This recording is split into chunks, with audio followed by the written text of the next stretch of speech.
En ce temps-là, Jésus et ses disciples arrivèrent sur l'autre rive, de l'autre côté de la mer de Galilée, dans le pays des Géraséniens. Comme Jésus sortait de la barque, aussitôt un homme possédé d'un esprit impur s'avança depuis les tombes à sa rencontre. Il habitait dans les tombeaux et personne ne pouvait plus l'attacher, même avec une chaîne. En effet, on l'avait souvent attaché avec des fers aux pieds et des chaînes. Mais il avait rompu les chaînes, brisé les fers, et personne ne pouvait le maîtriser. Sans arrêt, nuit et jour, il était parmi les tombeaux et sur les collines, à crier et à se blesser avec des pierres. Voyant Jésus de loin, il accourut, se prosterna devant lui et cria d'une voix forte. « Que me veux-tu, Jésus, fils du Dieu Très-Haut? Je t'adjure par Dieu, ne me tourmente pas. » Jésus lui disait en effet, « Esprit impur, sors de cet homme. » Et il lui demandait, « Quel est ton nom ?» L'homme lui dit, « Mon nom est Légion, car nous sommes beaucoup. » Et il suppliait Jésus avec insistance de ne pas les chasser en dehors du pays.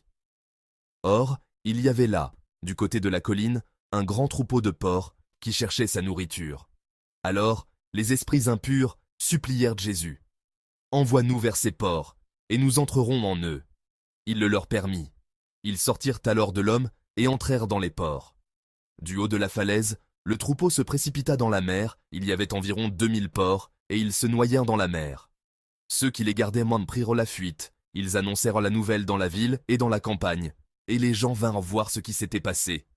Ils arrivent auprès de Jésus, ils voient le possédé assis, habillé et revenu à la raison, lui qui avait eu la légion de démons, et ils furent saisis de crainte. Ceux qui avaient vu tout cela leur racontèrent l'histoire du possédé, et ce qui était arrivé aux porcs.